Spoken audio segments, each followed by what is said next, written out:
السلام علیکم ورحمۃ اللہ وبرکاتہ۔ آگے ہمارے پاس ہے حدیث نمبر 4۔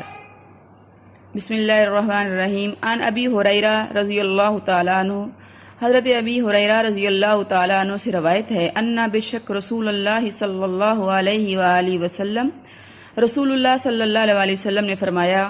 قال فرمایا، لا یزنی نہیں زنا کرتا، الزانی زانی ہی نہ یہاں تک کہ یزنی وہ زنا کرتا ہے، وہو اور وہ مؤمن مومن ہو، ولا یسرکو اور نہیں چوری کرتا، سارکو چور ہی نہ یہاں تک کہ یسرکو وہ چوری کرتا، وہو مؤمن اور وہ مومن ہو، ولا یشرب اور نہیں پیتا، خمرہ شراب ہی نہ جب یشرب ہوا وہ سے پیتا ہے، وہو مؤمن اور وہ مومن ہو، ولا ینتہب اور نہیں لوٹتا، نہبتن لوٹ کا مال، یرفع بلند کرتے ہیں، الناس لوگ الیہ اس کی طرف، فیہا اس میں، ابصارہم اپنی آنکھیں، ہی نہ جس وقت ینتہب ہا اسے لوٹتا ہے، وہو اور وہ مومن ہو، ولا یغل اور نہیں خیانت کرتا، احدکم کوئی تم میں سے، ہی نہ جب تک یغل خیانت کرتا، وہو اور وہ مومن ہو، فَإِيَّاكُمْ پس تم بچاؤ اپنے آپ کو، إِيَّاكُمْ تم بچاؤ اپنے آپ کو۔ رواہ البخاری و مسلم، اس حدیث مبارکہ کو امام بخاری اور امام مسلم نے اپنی صحیحین کے اندر بیان کیا، یعنی یہ حدیث بھی متفق علیہ ہے۔ آپ صلی اللہ علیہ وسلم نے فرمایا، جب زانی زنا کرتا ہے تو وہ مومن نہیں ہوتا، جب چور چوری کرتا ہے تو وہ مومن نہیں ہوتا، جب شرابی شراب پیتا ہے تو وہ مومن نہیں ہوتا، جب کوئی کسی کا مال لوٹتا ہے، ڈاکہ ڈالتا ہے، لوگوں کی طرف ہاتھ بڑھاتا ہے اس نیت کے ساتھ کہ وہ ان کے مال کو لوٹ لے، تو اس وقت وہ مومن نہیں ہوتا۔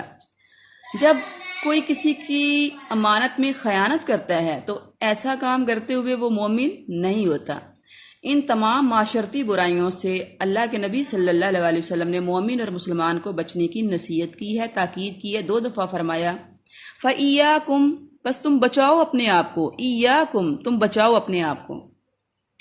حدیث مبارکہ میں چوری، زنا کرنا، شراب پینا اور ڈاکہ ڈالنا جیسے کبیرہ گناہوں سے بچنے کی تاکید کی گئی ہے۔ جب بھی کوئی مسلمان اور مومن ان کبیرہ گناہوں کا ارتکاب کرتا ہے تو اس کے اندر سے ایمان نکل جاتا ہے۔ اب دیکھنا یہ ہے کہ کیا وہ دائرہ اسلام سے خارج ہو جاتا ہے یا اس حالت میں بھی وہ مسلمان ہی رہتا ہے۔ اگرچہ بعض گروہوں کا نقطہ نظر یہ ہے کہ کبیرہ گناہوں کا مرتکب شخص دائرہ اسلام سے خارج ہو جاتا ہے، لیکن جمہور علماء اکرام نے اس بات کی وضاحت کر دی گئی ہے کہ کبیرہ گناہوں کا مرتکب بہت بڑا مجرم تو ہوتا ہے لیکن وہ دائرہ اسلام سے خارج نہیں ہوتا۔ یعنی آپ کو معلوم ہونا چاہیے کہ گناہوں کی 2 قسمیں ہیں، کبیرہ گناہ اور صغیرہ گناہ۔ کبیرہ گناہ وہ ہیں جو اس وقت تک معاف نہیں ہوتے جب تک موت کے آنے سے پہلے اللہ کے حضور ان پر سچی توبہ نہ کر لی جائے۔ صغیرہ گناہ وہ ہیں جو انسان کے نیکیوں سے، نیک اعمال سے ہی اللہ کے حضور اس کی چھوٹی چھوٹی غلطیاں مٹتی رہتی ہیں، ختم ہوتی رہتی ہیں۔ فار ایگزامپل، جیسے حدیث مبارکہ میں آیا ہے کہ انسان نماز کے لیے وضو کرتا ہے تو وضو کے پانی کے ساتھ ہی جیسے جیسے وہ اپنے اعضاء کو دھوتا جاتا ہے، اس کے تمام صغیرہ گناہ بھی اس کے ساتھ جھڑتے جاتے ہیں، مٹتے جاتے ہیں، ختم ہوتے جاتے ہیں۔ لیکن جو کبیرہ گناہ ہیں وہ اس وقت تک معاف نہیں ہوتے جب تک وہ اللہ کے حضور توبہ نہیں کر لیتا۔ اس سلسلہ میں علماء اکرام کے نقطہ نگاہ کا جو خلاصہ ہے وہ یہ ہے کہ ان افعال کا ارتکاب کرتے ہوئے انسان کا ایمان کامل نہیں رہتا، یعنی ایمان ختم تو نہیں ہوتا مگر ایمان کا وہ نور جس سے انسان کا دل روشن ہوتا ہے، منور ہوتا ہے، جیسے پیچھے آپ نے پڑھا کہ ایمان کی چاشنی، لذت اور مٹھاس جو حاصل ہوتی ہے کبیرہ گناہوں کے ارتکاب سے انسان اس سے محروم ہو جاتا ہے۔ علامہ نووی رحمہ اللہ تعالیٰ فرماتے ہیں کہ اس طرح کا محاورہ ہم عام زندگی میں استعمال کرتے ہیں، مثلا ہم کہتے ہیں وہ علم نہیں جو فائدہ نہ دے، حالانکہ اس کا مطلب یہ نہیں کہ جو علم فائدہ نہیں دیتا وہ علم ہی نہیں ہوتا۔ کوئی زندگی نہیں مگر آخرت کی زندگی، اس کا مطلب یہ نہیں ہے کہ دنیا کی زندگی ہے ہی نہیں، دنیا کی زندگی بھی اگرچہ بہت مختصر ہے لیکن ہے تو، لہٰذا اس سے مراد جو ہے وہ یہی ہے کہ مومن نہیں رہتا کہ وہ بہت بڑا مجرم قرار پاتا ہے۔ اہل حق کا اس بات پر اجماع ہے کہ زانی اور چور اور قاتل ان کے سوا کبیرہ گناہوں کا ارتکاب کرنے والا شرک اور کفر کا ارتکاب نہ کرے تو بہرحال وہ مومن ہے، مگر اس کا ایمان ناقص ہے۔ اگر توبہ کرے گا تو اس کا گناہ معاف ہو جائے گا۔ اگر گناہ کرتے کرتے بغیر توبہ کے اس کی موت واقع ہو گئی تو یہ اللہ کا اختیار ہے کہ وہ چاہے تو اس کو معاف کر کے جنت میں داخل کر دے، تو چاہے تو گناہوں کی سزا دے اور پھر آخر میں جنت میں لے جائے۔ اس حدیث مبارکہ کے ظاہری مضمون کے برعکس روایات میں یہ بھی بیان ہوا ہے کہ جس شخص نے کلمہ پڑھ لیا وہ جنت میں چلا جائے گا۔ حضرت ابوذر غفاری رضی اللہ تعالیٰ عنہ سے روایت ہے، آپ صلی اللہ علیہ وسلم نے فرمایا، من قال لا الہ الا اللہ دخل الجنہ، جس نے لا الہ الا اللہ کہا وہ جنت میں جائے گا، اگرچہ اس نے زنا کیا ہو یا چوری کی ہو۔ یعنی اس ساری بحث سے یہ نتیجہ نکلا کہ کبیرہ گناہوں کا ارتکاب کرنے والا شخص دائرہ اسلام سے خارج نہیں ہوتا، بہرحال وہ مومن اور مسلمان ہی رہتا ہے، البتہ اس کا ایمان ناقص ہوتا ہے۔ حدیث مبارکہ میں اس بات کی صراحت موجود ہے کہ ہر وہ شخص جس نے لا الہ الا اللہ پڑھا ہے وہ ضرور جنت میں داخل ہوگا۔ اب کبیرہ گناہوں کا ارتکاب کرنے والے لوگ اگر بغیر توبہ کے ہی فوت ہو جاتے ہیں تو اللہ رب العالمین کو یہ اختیار ہے، اللہ کی مرضی ہے، چاہے تو ان کے ان کبیرہ گناہوں کو معاف کر کے بغیر سزا کے جنت میں داخل کر دے، چاہے تو کبیرہ گناہوں پر سزا دے کر اس کے بعد ان کو جنت میں داخل کیا جائے۔ حضرت عبادہ بن صامت رضی اللہ تعالیٰ عنہ سے روایت ہے کہ صحابہ اکرام نے رسول اللہ صلی اللہ علیہ وسلم سے اس بات پر بیعت کی کہ وہ چوری نہیں کریں گے، زنا نہیں کریں گے اور نہ ہی کوئی اور گناہ کریں گے۔ پھر آپ صلی اللہ علیہ وسلم نے فرمایا، جو کوئی تم میں سے اس بیعت کو پورا کرے اس کا ثواب اللہ دے گا، اور جس سے ان کاموں میں سے کوئی خطا ہو جائے پھر اسے دنیا میں ہی سزا مل جائے تو یہی اس کے گناہ کا کفارہ ہے، اور جو دنیا میں سزا نہ ملے تو آخرت میں اللہ کو اختیار ہے، چاہے تو اس کو معاف کر دے چاہے عذاب دے۔ تو ان دونوں احادیث کی تائید میں قرآن مجید کی یہ آیت نازل ہوئی، بے شک اللہ تعالیٰ شرک کے علاوہ سب گناہوں کو معاف کر دینے والا ہے۔ لہذا حدیث کا خلاصہ یہی ہے کہ کبیرہ گناہ کرنے والا کافر نہیں ہوتا، دائرہ اسلام سے خارج نہیں ہوتا، وہ مسلمان ہی رہتا ہے۔ البتہ اس حدیث کی تشریح میں یہ بات ضرور ہمیں ذہن نشین کر لینی چاہیے کہ کبیرہ گناہوں کا ارتکاب کرنے والا وہ آدمی جو اس فعل کو حلال سمجھ کر کرے تو وہ مومن نہیں رہتا، کیونکہ اس نے اللہ کی حرام کردہ چیز کو حلال بنا لیا، اور ایسا کرنا کفر ہے۔ یعنی ایک وہ شخص جو کبیرہ گناہ کا ارتکاب کرتا ہے تو اس کو حرام ہی سمجھتا ہے، اللہ کی منع کردہ حدود کو، اللہ کی مقرر کردہ حدود کو کراس کرتے ہوئے وہ اس کام کو اپنے لیے حلال نہیں سمجھ لیتا۔ ایک وہ شخص ہے جو اس فعل کا ارتکاب کرتا ہے، کبیرہ گناہ میں انوالو ہوتا ہے اور پھر اس کو اپنے لیے حلال سمجھتا ہے، حرام نہیں مانتا، تو وہ شخص یقیناً کفر کا ارتکاب کرتا ہے، اور ایسی صورت میں وہ دائرہ اسلام سے خارج ہے۔ کبیرہ گناہوں کے مرتکب شخص کے مومن نہ ہونے کا مطلب یہ ہے کہ ایسا شخص تعریف کے لائق نہیں کہ اسے اللہ کا دوست کہا جائے، اسے اللہ کا پیارا کہا جائے،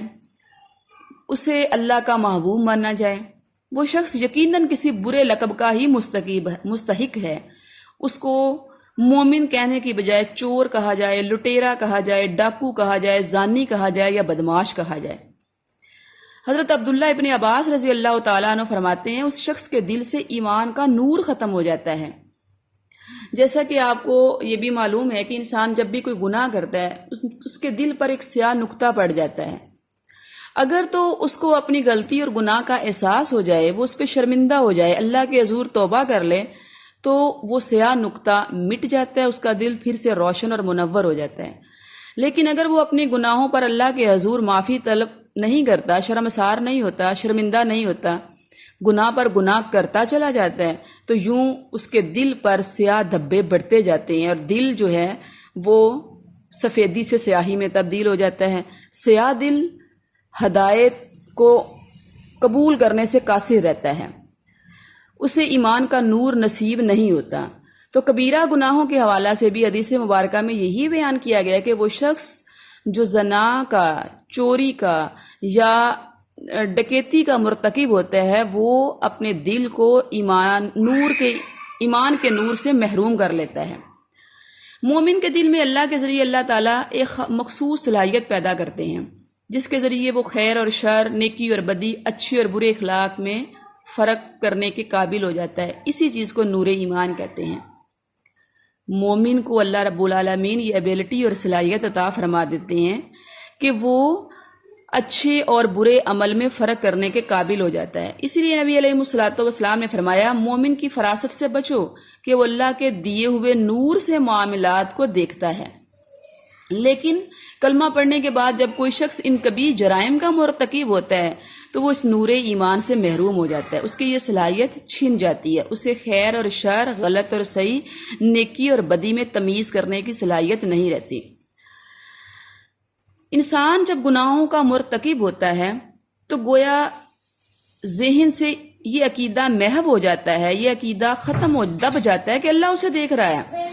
وہ انسانوں سے چھپ کر، انسانوں کی نظروں سے اوجھل ہو کر گناہ کرتا ہے اور یہ سمجھتا ہے کہ وہ اللہ کی نظروں سے بھی اوجھل ہے، حالانکہ اللہ رب العالمین حاضر و ناظر ہیں، اس کو دیکھ رہے ہیں۔ اللہ رب العالمین سے وہ اپنے اعمال اور اپنے گناہوں کو چھپا نہیں سکتا، لیکن ان گناہوں کا ارتکاب کرتے ہوئے عقیدہ حاضر و ناظر سے وہ محروم ہو جاتا ہے، گویا کہ اس کا ایمان ہی کامل نہیں رہتا۔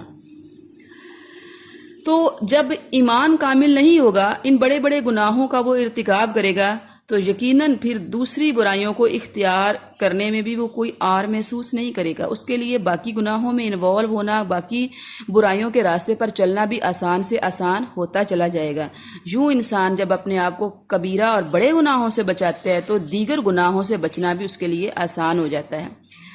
اس بنیاد پر یہ بھی کہا جاتا ہے کہ ان گناہوں کا ارتکاب کرنے والا اس دوران یعنی جس وقت وہ اس برائی میں ملوث ہوتا ہے اس وقت مومن نہیں ہوتا، ایمان اس کے دل سے نکل جاتا ہے۔ ایک اور حدیث مبارکہ کے مطابق جب زانی زنا کر رہا ہوتا ہے تو ایمان اس کے دل سے نکل کر اس کے اوپر منڈلانا شروع کر دیتا ہے، وہ انتظار کرتا ہے کب یہ انسان گناہ سے فارغ اور میں دوبارہ اس کے دل میں داخل ہوں۔ چور چوری کرتا ہے تو ایمان دل سے نکل جاتا ہے، شرابی شراب پیتا ہے تو ایمان اس کے دل سے نکل جاتا ہے، اور گناہ سے فارغ ہونے کے بعد پھر دوبارہ ایمان لوٹ کر اس کے دل میں آتا ہے۔ سوچنے کی بات یہ ہے، اگر اس برائی میں انوالو ہوتے ہوئے ہی انسان کی موت واقع ہو جائے، اس کی روح پرواز کر جائے، وہ اس دنیا سے رخصت ہو جائے، تو پھر وہ بے ایمانی کی حالت میں ہی مرے گا، وہ بے ایمانی کی حالت میں ہی مرے گا، وہ ایمان سے محروم رہ کر ہی مرے گا۔ لہٰذا ہر گناہ کرنے سے پہلے ہمیں یہ ضرور سوچ لینا چاہیے کہ ہمیں نہیں معلوم ہماری موت کا وقت کون سا ہے، کس حال میں ہمیں موت آنی ہے۔ اس لیے ہمیں اپنے آپ کو گناہوں سے دور رکھنا چاہیے، برائیوں سے اجتناب کرنا چاہیے۔ بتقاضۂ بشریت گناہ اور برائی کا ہو جانا کوئی بڑی بات نہیں ہے۔ اللہ رب العالمین کے حضور اپنے اعمال پر شرمندگی اختیار کرنا، شرمسار ہونا اور اللہ کے حضور اپنے گناہوں کی معافی مانگنا، یہی ایک مومن اور مسلمان کا شیوہ ہے۔ اللہ رب العالمین ہمیں کبیرہ صغیرہ تمام گناہوں سے محفوظ رکھے اور ہمیں صحیح معنوں میں دین اسلام پر چلنے، نیکیوں کو اختیار کرنے کی توفیق عطا فرمائے۔ وما توفیق الا باللہ، علیہ توکلت و الیہ انیب۔